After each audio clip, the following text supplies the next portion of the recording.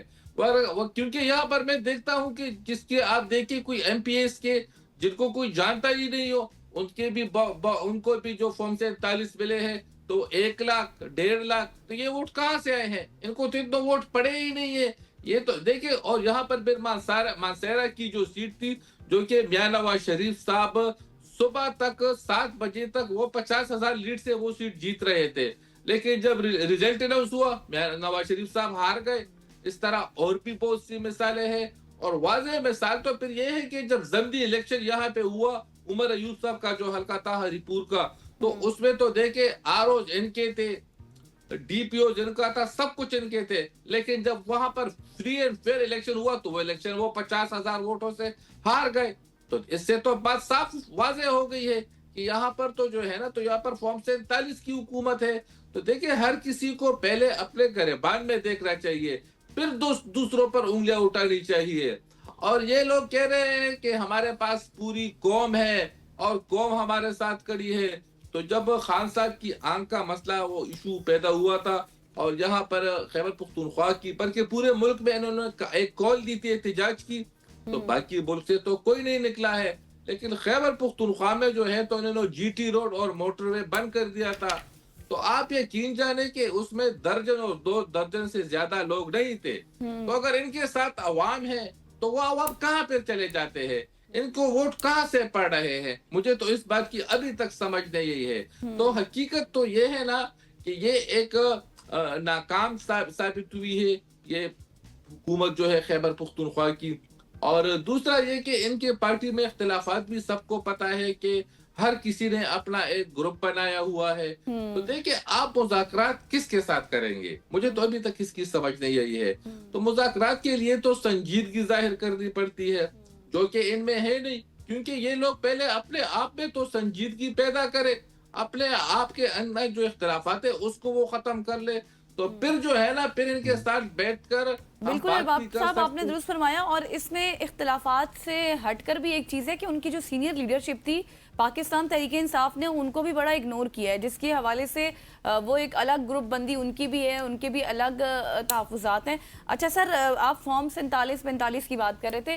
یہ الزام تراشی تو جی بی الیکشنز کے دوران پاکستان پیپلز پارٹی نے بھی مسلم لیگ نون پر لگائے ہیں، اور بڑا ہم نے دیکھا کہ بلاول بھٹو صاحب کے بھی کچھ ایسے بیانات تھے اور کہا جا رہا تھا کہ ایسے نہیں ہوگا، پھر جو اپوزیشن ہے اس کی طرف بھی جانے کا سوچا جا رہا تھا.